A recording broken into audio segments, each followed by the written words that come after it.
เปียกเบิดพี่น้องมาไม่ซ่อนโอ้ว่าจะไปต่อไปวันไหนครับแต่แคมป์ของตัวนี้ครับตกแห้งขนาดคนกันเปียกไว้วันไหนจอดรถนะครับต้นเปียกไปก่อนเด้ออย่าไรกันฝนตกแต่ตกก็บึ้งคืนเนาะมาพักผ่อนอยู่เมซอนก่อนครับสวัสดีแล้วก็กราบสบายดีพ่อแม่พี่น้องป่าลุงระเบานาสาวเนาะผมพอกับเบาลันในตอนเช้าเมื่อนี้เบาลันอยู่สวรรค์เขตเนาะอยู่สวรรค์อยู่นครไกรสอนบริเมื่อบาทเนาะฝนตกแห้งแถมว่ามันล่มหน่อยนึงเนาะเบาลันมาเซาห้องอยู่ ไปถ่ายคลิปน้องเมื่อวานนี้ได้2 คลิปก็เมื่อนี้ว่าสิเอาM100ไปให้สร้างเนาะอยู่ที่บ้านมีตุคำแล้วสิไปถ่ายคลิปน้องท่องวันน้องผู้วงเนาะเพราะว่าน้องผู้วงเพิ่นว่าสิ้นสุดเคสนี่เนาะเพื่อนหลังหนึ่งเนาะที่อยู่ในกำลังสร้างอยู่ปัจจุบันนี่นะน้องชายเพิ่นสิกลับบ้านได้ยินว่าบ่ฮู้ว่าสิกลับตอนใดเพราะว่าเพิ่นว่าสิกลับไปกดมันแล้วก็สิขึ้นมานะกดมันแล้วก็สิขึ้นมาถือว่าน้องเพิ่นมีความตั้งใจเนาะน่าสิอันไปหาเงินก่อนเนาะโอ้ฝนยังตกอยู่ตอนนี้ฝนยังตกอยู่พี่ลึกเลยบอลันยังจอดเลยนะกันนอกนี่เปียกเบิดขึ้นเนาะกันนอกเนาะแต่ว่าบอลันบ่เป็นหยังบอลันเฮ็ดให้กันนอกเปียกเลยสิให้มันสักแห้งไปในโตเนาะแต่เพื่อนคนเนาะบริบาลานมาพักตลอดเนาะสวงมาเวียดฝนตกหมอยบอกยังตกเดือนในกะ9 โมงปลายสิหา10 โมงบาลานก็สิออกไปสิแข่งคนไปเลยเอาเงินไปให้น้องพอดีเมื่อวานเนี่ยพระท่านหายซ้ำน้องราคาเวียดเนาะตามมาสิสู่บาลานคือเก่าเนาะ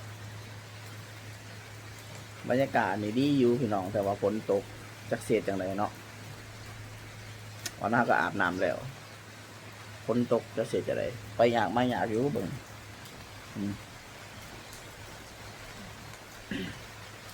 บรรยากาศในเมืองก็ดีแบบนึงเนาะพี่น้อง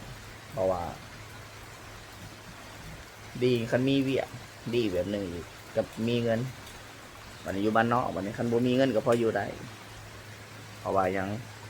เก่งก็มีเขาในเราเนาะมีปูมีปลามีพักในสวนแต่ในเมืองนี่บ่มีได้ปลาปูนี่นอกจากอยู่ตลาดอย่างเดียวนะทุกอย่างต้องใส่เงินเบิดบาลานคิดว่านะทุกอย่างต้องใส่เงินเบิดบาลานได้เลือกไปอยู่เขตเนาะอยู่บ้านนอกเอาเนาะเหือนคนไทยดิขออนุญาตเนาะเรือนเก่าวะนี่เป็นบ้านพักเก่าเนาะบ้านเคยมาอยู่สบายมันสงบดีเนาะ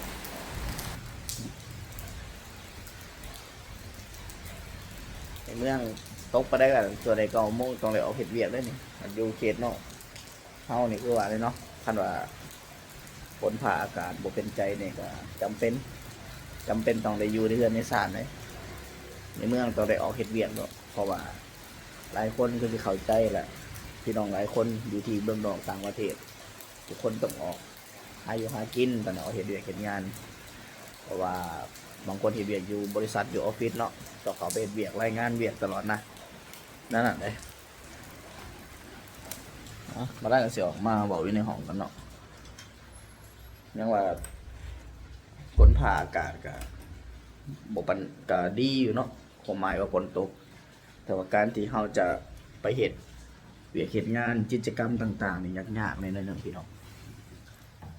บริเมื่ออาสัมเนี่ยวะวันนั้นก็มีเคสอยู่อีกเคสหนึ่งอยู่ที่เหล่างามเนาะมีน้องชายคนหนึ่งติดต่อมาว่าน้องชายคนหนึ่งที่รู้จักกันหันว่าเกิดอุบัติเหตุโดนแล้วว่าน้องชายคนนี้นะดีเนาะเราเป็นคนที่หาเงินไปเรียนอยู่ไทยเกือบ10 กว่าปีเราไปแต่น้อยแต่ว่าอยู่ไทยขี่รถจักรนี่แหละมอเตอร์ไซค์เนี่ยขี่ไปพอเกิดอุบัติเหตุ ก็เลยย่างบ่ได้แข็งขาเขินเนาะย่างบ่ทันได้แต่อีตนสงสารนาเวทนาเนาะคนสู่ชีวิตเพราะว่าคนที่เลี้ยงพ่อเลี้ยงแม่พอว่ามาเจอแบบนี้เนาะเพิ่นก็ให้ไปเดือนหน้าบ่ลันคิดว่าสิไปเดือนหน้าแถวเมืองเหล่างามพี่น้องทางใต้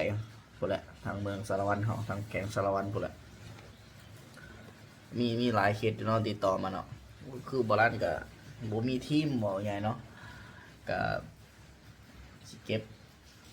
ทุนจะเล็กจะน้อยกันคือว่าน่ะเฮ็ดเวียกไว้นำเนี่ยบ่ลันก็เพราะว่าบ่ลันต้องเฮ็ดเวียกเนาะคันบ่เฮ็ดเวียกก็คือว่าแหละเพราะว่าส่งเงินให้เมียเลี้ยงลูกแน่เนาะซื้อนมซื้อแพมเพิร์สจ่ายค่าน้ำค่าไฟเนี่ยมันก็มีแต่ค่าใช้จ่ายนะอันเฮ็ดคลิปก็มีพ่อแม่พี่น้องป้าลุงน้าบ่าวน้าสาวน้องนุ่งเอ้ยเบิ่งให้ก็บ่ลันก็กราบอีกเทื่อนึงจากขอบใจอีกเทื่อนึงเห็นดีใจแหละเพราะว่าการเฮ็ดคลิปเฮาก็ต้องการสังคมที่ตอบรับหั่นแหละเนาะพี่น้องสังคมที่ตอบรับแต่ว่ามีหยังก็คอมเมนต์ฝากบอกว่าลั่นนี่เนาะบางเทื่อบ่ลั่นนี่อาจสิเว้าไวหรือว่าเว้าแบบแข็งบ่สินะพอเป็นคนสารวัตรคนทางใต้สินะการฝึกแอบการบอกกันว่าก็ยังสิขาดเคินๆแต่ก็ฝึกอยู่ในพี่น้องเอ้ยจะได้ก็ฝึกอยู่เนาะจะได้ก็ตีส้มกันได้มีหยังก็ขึ้นก็บ่ได้แพงเนาะห้องนี่ขึ้นละแสนก็100ไปกว่าบาท200นี่บ่มีมีแต่พัดลมเนาะบ่ลั่นก็คือว่าแหละบ่มักเนี่ยสองมาก็คันว่าเฮาประหยัดมัธยัสถ์ก็สิเป็นการดีเนาะพี่น้องเป็นการที่ว่าลดต้นทุนคือสิแล้วบ่ลั่นก็มือใหม่เนาะก็สิอัปเดตสิแล้วพี่น้องเอ้ยอัปเดตกันไปเนาะมือถ่ายคลิปก็ถ่ายเนาะมือนั่งเว้านั่งว่าก็ว่ากันจังซี่เลยเนาะพี่น้องจะมีหลายเคสอยู่เห็นหลายคนเห็นบ่ลั่นมาออกมาเฮ็ดคลิปกับคนรู้จักเนาะเพราะว่านั้นเฮ็ดเวียดทั่วแขวงในลาวก็ส่งมาโอ้ยน้องว่ะเจ้าเฮ็ดคลิปอันนั้นสะพานบุญบ่ว่ะโอ้ดีใจนำหลายเด้อว่าซี่นะอันนี้เว้าจากใจเนาะเว้าแบบความจริงเนาะบ่ได้เว้าลิ่นๆบ่ลั่นบ่ได้มักขี้ตัวเว้าความจริงบ่ลั่นคำใดคำนั้นบ่ลั่นก็เลยว่าเฮ็ดอยู่ว่ะกับแต่ว่าไปถ่ายน้ำหนองพามีหนองลาตีหนองท่องหนองเทว่ะเอาไปถ่ายน้ำเพิ่นว่ะถ่ายน้ำพวกน้องเขาเจ้าว่ะเขาเจ้ามี FC หลายแล้วก็เป็นที่ฮู้จักกับผู้ใหญ่หลายคนFC ก็ติดตามเขาเจ้าดีว่ะเฮาก็สิว่าเกาะก็ว่าแม่นหรือว่าไปเป็นทีมน้ำเพิ่นก็ว่าแม่นหรือว่าไปการช่วยเหลือเป็นการสะพานบุญช่วยกันก็ว่าแม่นนะต่างคนต่างมีซื่อต่างคนต่างมีซ่องสินะพี่น้องว่าลั่นคิดแบบนี้นะเพราะว่าระยะทางจากสวรรค์ฮาเซโนแล้วก็บ้านโคกเข้ามานี่กับทางเข้าไปบ้านมีตุกคำพวกน้องๆอยู่เนาะ100 กิโลบุรุษแหละกลับไปกลับมาบาลันเที่ยวเนี่ยร้อยกิโลบุรุษแหละกิโลจักรนะในส่วนฝนตกแบบนี้คือว่าแหละจัดหนักจัดเต็มคือพ่อแม่พี่น้องเห็นนั่นแหละ ฝนตกกันสิได้อยู่ตามให้ตามหน้าตามสวนหรือว่าตามอันนั้นตามตูบตามอย่างส้นอยู่รีอยู่สินะบางเถื่อญาติพี่น้องเลยฝนผ่าอากาศเนาะมาถือกับบอลันที่ว่าสุขภาพเป็นภูมิแพ้มาเป็นวัดเป็นไอสินะแพ้อากาศคืออย่าง พอแล้วก็ไอเนี่ย ก็เลยว่าต้องระวังตัวเองนะ เพราะว่าบอลันโคตรดีใจเนาะที่ว่า FC เบิ่งบอลันอ่านเบิ่งโอ้ว่า FC ผู้เก่าเลย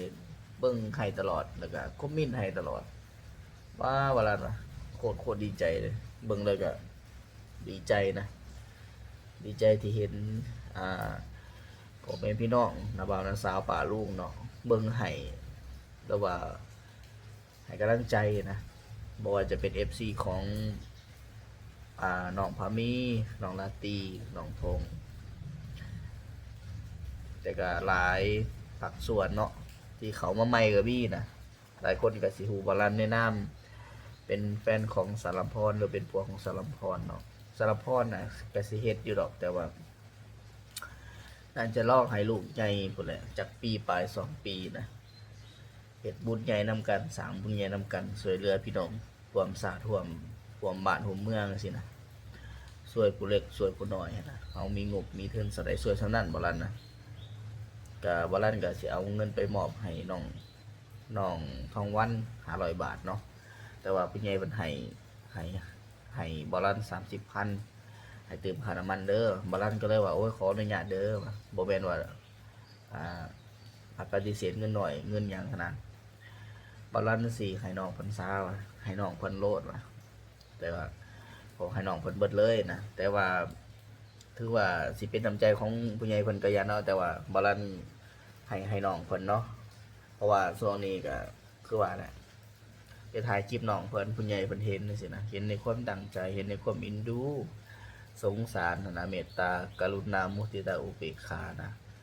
หักเผื่อแผ่หักในสิ่งที่เขาเห็นหักในสิ่งที่เขาเบิ่งสินะเพิ่นก็เลยพาเงินมาให้